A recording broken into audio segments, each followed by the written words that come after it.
Hello friends, happy new year. নতুন বছরে একটা নতুন ব্লগের সাথে তোমাদেরকে জানাই অনেক অনেক স্বাগত। তো আজকে হচ্ছে আর কি 2026 ফার্স্ট জানুয়ারি ব্লগটা শুরু করছি। আর আজকে ব্লগটা করছি আমি সন্ধেবেলা থেকে, সারাদিনকে কোনো ব্লগ করিনি। তো পুরনো সমস্ত রাগ, অভিমান, কষ্ট, দুঃখ ভুলে তোমাদের 2026 খুব খুব ভালো কাটুক, এটাই চাই। সবাই সুস্থ থেকো, ভালো থেকো, সারা বছর প্রচণ্ড আনন্দ করো।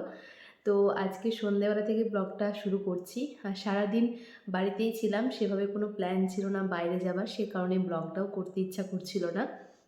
আর ঠিক করেছিলাম যে ছোট্ট হলেও নিউ ইয়ারের দিন একটা ব্লগ তো অবশ্যই করব, সেটা সন্ধ্যে থেকে হলেও ছোট্ট একটা ব্লগ হবে।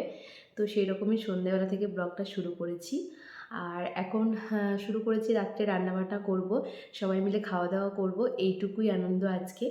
আর আজকে তো মানে বছরের প্রথম দিনটাই বৃহস্পতিবার পড়েছে। আর বৃহস্পতিবারের জন্য তো নিরামিষ খাওয়া দাওয়া একেবারেই বাড়িতে। তো নিরামিষ হলেও ঠিক করেছি যে একটু স্পেশাল রান্নাবান্না করব, সবাই মিলে খাওয়া দাওয়া করব। তো চলো দেখতে থাকো, সঙ্গে থাকো, ব্লগটা কন্টিনিউ করো, আশা করছি ভালো লাগবে। আর তোমরা নিউ ইয়ারের দিন কেমন কাটালে, সারাটা দিন পরিবারের সাথে, ফ্রেন্ডদের সাথে কেমন ঘুরতে গেলে, পিকনিক করলে, অবশ্যই আমাকে কমেন্ট করে জানাবে। তো আমি তো বাড়িতেই আছি, বাড়ির ব্লগই ছোট্ট করে শেয়ার করব। আর ঘুরতে যাবার প্ল্যান একটা আছে, তো সেটা এখন বলছি না, কয়েকদিন পর যাব, তখন আর কি অবশ্যই তোমরা ব্লগের মধ্যে জানতেই পারবে। তো চলো আমি নিচে যাই আর রান্নাবান্না শুরু করি। যে সমস্ত রান্নাবান্না করব ঠিক করেছি, সেগুলোর একটা কিছু এখনও পর্যন্ত মানে শুরু করিনি, জোগাড়যন্ত্র কিচ্ছু করিনি। তো নিচে গিয়ে সবটা শুরু করব। তো চলো রান্নাঘরে গিয়ে তারপর আর কি ব্লগটা কন্টিনিউ করছি। রান্নাঘরে ঢোকার আগে তোমাদের সাথে দুপুরের একটা মুহূর্ত শেয়ার করি। আজকে আমাদের গ্রামের একটা বোনপো, ওর বউ আর তার ছেলেকে নিয়ে এসেছিল আমাদের বাড়িতে। এখানে একটা ইনভাইট ছিল, তাই এসেছিল।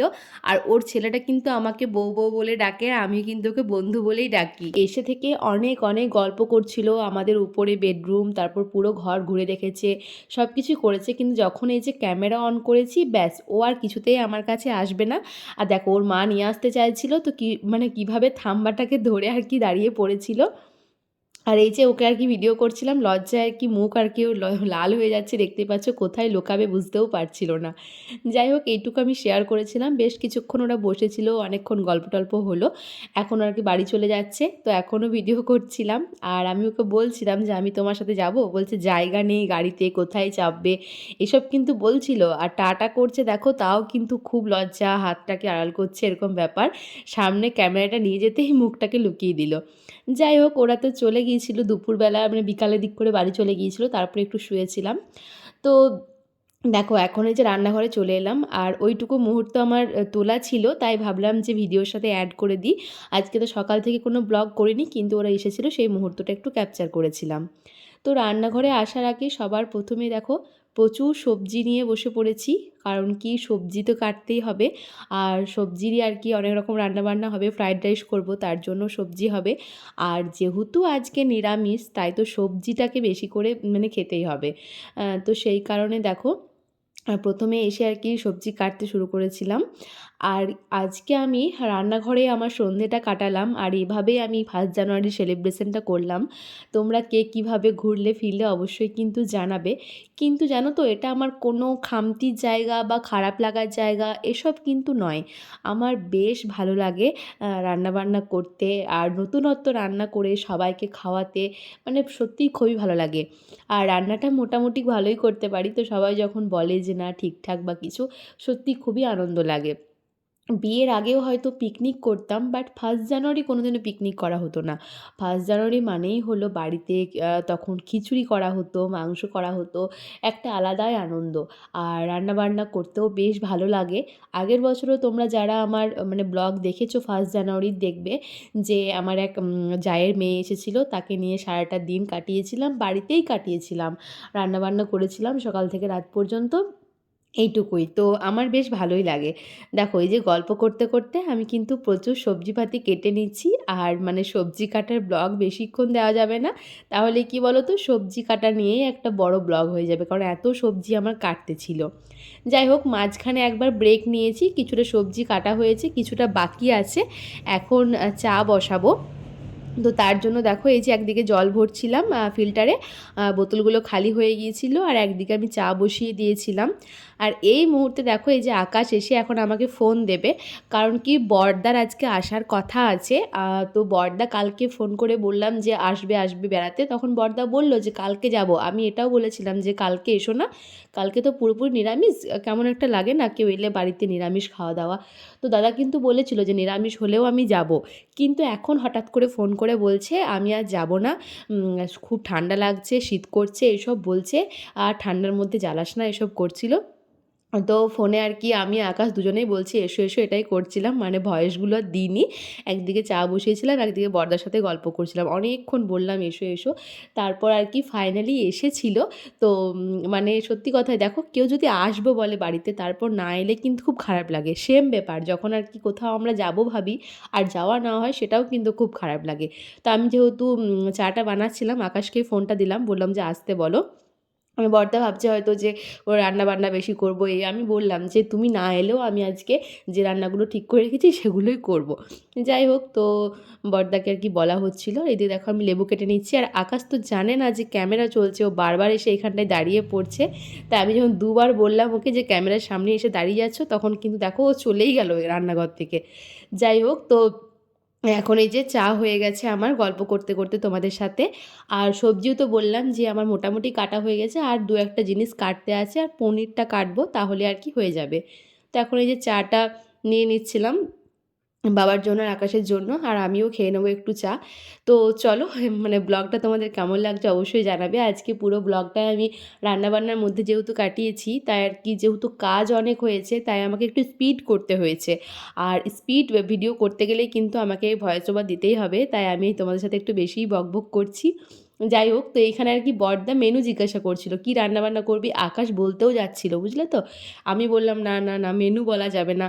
তো বলছে যে ও মেনু বলতে বারণ করছে, সেই নিয়েও বড়দা প্রচণ্ড হাসাহাসি করছিল। আর সত্যি কথাই বড়দা এলে আমাদের খুব ভালোও লাগে, তাই আসতে বলছিলাম। দেখো সমস্ত সবজি পনির সমস্ত কিছু কাটা হয়ে গেছে, আর মটর পনির করব আমি, তার জন্য মটরটাকে জলে ভাপিয়েও দিয়েছি।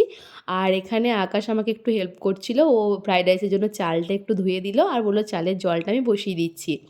তো তারপর আর কি ভাতটা হয়ে গেছে, মানে ফ্রাইড রাইসের জন্য ভাতটা হয়ে গেছে, ওটা আমি মাড় গলতে দিয়ে দিলাম, মানে ফ্যান ঝরাতে দিয়ে দিলাম। আর এখন দেখো এই যে সবজিগুলো ভাজবো, তার জন্য ঘি নিয়ে নিলাম। তো আকাশ আর কি সাইড থেকে বলছিল একেবারে বাড়িতে তৈরি খাঁটি ঘি, আর হ্যাঁ তার জন্য তো আমার আমার কিছু পাওনা, তাই না? বলছে যে হ্যাঁ অবশ্যই তুমিই বানিয়েছো। তো এইসব আর কি বলছিল, তখন ঘি দিয়ে আর কি সবজিগুলো ভাজছিলাম। তো সমস্ত সবজিগুলো ভেজে আমি এখানে একটু লবণ চিনি অ্যাড করে দিয়েছিলাম, আজকে ফ্রাইড রাইসটা অন্যভাবে বানিয়েছিলাম। আর তারপর ভাতের সাথে মিশিয়ে দিয়েছিলাম, দেখতেই পাচ্ছ যে কড়াইয়ের মধ্যে তেল ঘি দিয়ে আমি সবজিগুলো ভেজে একটু লবণ চিনি ওটার মধ্যেই দিয়ে দিয়েছিলাম। তারপর সব ভাতের সাথে মিশিয়ে নিলাম। আমি কিন্তু এভাবেই ফ্রাইড রাইস করে থাকি, কারণ কি বলো তো, পরিমাণে তো অনেকটা না, এত বড় কড়াই আমার কাছে নেই যে আমি ভাতটাকে ফ্রাই করব। আমি কিন্তু এভাবে মিশিয়েই যতবার করেছি মিশিয়েই করি, আর সুন্দরও কিন্তু হয়। আর দেখো এই যে ফ্রাইড রাইস করতে করতেই বড়দা চলে এসেছিলো, আমি মাঝখানে একবার জল দিয়ে এসেছি, মিষ্টি দিয়ে এসেছি। তো তারপর এখন কফি বসিয়ে দিয়েছিলাম, কারণ কি এতটা ঠান্ডার মধ্যে আসা বাইকে সত্যিই খুব কষ্টকর, মানে আসতে চাইছিল না, কিন্তু সত্যিই খুব ঠান্ডা। তো এই যে গরম গরম কফি করে নিয়েছি, আর বড়দার জন্য দেখা করলে হবে না, আমার বরটাও চা প্রেমী মানুষ, কফি দেখে ও তো খাবো খাবো করছিল, সবার জন্যই করেছি। বরং আকাশ তো ডবল খেয়েছে, কারণ বাবা কফিটা খায়নি, বাবার কফিটাও খেয়েছে। দেখো এই যে আমার রান্না বান্না বলতে ফ্রাইড রাইসটা হয়ে গেছে, এদিকে মটর পনিরটা বানানো হয়ে গেছে, আর আমি এখন ফুলকপির চিলি করব, চিলি ফুলকপি বানাবো, তার জন্য দেখো ফুলকপি পকোড়াগুলো ভাজছিলাম। ব্যাস, আর কিছু ভিডিও করিনি, কারণ কিছু কিছু ভিডিও আমি মানে আমার কুকিং চ্যানেলে দেবো, তো সেই জন্য করিনি। আর রান্নাবান্না করার সময় রান্নাঘরের অবস্থা যে কী হাল হয়ে থাকে বন্ধুরা, যতক্ষণ না পরিষ্কার করব ততক্ষণ আমার শান্তি হয় না। তো সমস্ত কিছু রান্নাবান্না করে পরিষ্কার করা হয়ে গেছে 8:30টার মধ্যেই। এইদিকে বড়দা আকাশ বসেছিল, বড়দাকে জিজ্ঞাসা করে এলাম খাবে কি না। বড়দা বলল না, 9টা বাজুক তারপর খাবে। দেখো রান্নাবান্নাগুলো করেছি, ফাইনাল লুক দেখানো হয়নি। এই হচ্ছে ফ্রায়েড রাইস, আর এই দেখো এই হচ্ছে আর কি মটর পনির। প্রত্যেকটা আইটেমই কিন্তু নিরামিষ হয়েছিল, আর নিজে রান্না করেছি বলে বলছি না, সত্যি খেতেও সুন্দর হয়েছিল। আর এই যে নিরামিষ করেছিলাম চিলি ফুলকপি, চিলি ফুলকপিটা দেখে কার কার লোভ লাগছে বলো তো। তো রান্নাবান্না, ঘরের কাজ সমস্ত কিছু পরিষ্কার পরিচ্ছন্ন তো কমপ্লিট। আর যখন মানে বড়দারা খাবেও না, তাই আর কি, কী করব, চলো এখন কিছুক্ষণ আর কি গল্প করি। তারপর আর কি খাওয়া-দাওয়া করব। 8:30টার সময় সমস্ত কিছু হয়ে গিয়েছিল। আধ ঘন্টা গল্প-টল্প করে তারপর খাওয়া-দাওয়া করব। তো ক্যামেরাটা ঘোলাটে লাগছিল বলে একটু পরিষ্কার করলাম। তো বেশ কিছুক্ষণ সময় কাটানোর পর এখন দেখো এই যে খাবার বাড়তে চলে এসেছি, 4 জনে একসাথেই খাওয়া-দাওয়া করে নেব। তো 4 জনের জন্য একসাথে কি খাবার বাড়ছিলাম। আর এখন ওই 9টা মতোই বাজে, কিন্তু খেতে, খেতে 9:30 মতো হয়েছিল। তো এখন এই যে খাবার বাড়ছি, প্রত্যেক জনের সবারই একসাথে বসে যাব বললামই তো। তো এভাবেই আর কি আমার দিনটা আজকে কাটলো। আর সত্যি কথাই ভালোই কেটেছে। আমি বলব না যে খারাপ কেটেছে। বছরের ১ম দিন নিজের রান্নাঘরে বাড়ির সবাইকে আনন্দ করে রান্না করে খাওয়ানোর একটা মজাই আলাদা। ঠিক আছে? আমার এটাতে কোনো ব্যাপার নেই। যাই হোক, তো তোমাদের কেমন লাগলো ব্লগটা অবশ্যই জানাবে। কারণ কি তোমাদের একঘেয়ে লাগতে পারে রান্নাঘরের মধ্যেই সমস্ত ব্লগগুলো করেছি বলে। তো এখন ওই যে সবার খাবার-টাবার বানিয়ে আমাদের খাওয়া-দাওয়া হয়ে গেছে। আর বড়দাকে এত জোর করলাম যে, "এত ঠান্ডা লাগছে, যেও না, বাড়ি যেও না।" কিন্তু চলে গেল। ঠান্ডার মধ্যে 7টার সময় আসতে পারছিল না, কিন্তু 10টার সময় বাড়ি চলে গেল। ঠিক আছে? কী আর বলব বলো? সামনে বাড়ি হলে এটাই হয়। তো আজকের ব্লগটা আমি এখানেই শেষ করছি। দেখা হবে নেক্সট ব্লগে। তোমাদের কেমন লাগলো অবশ্যই জানিও। Bye, by.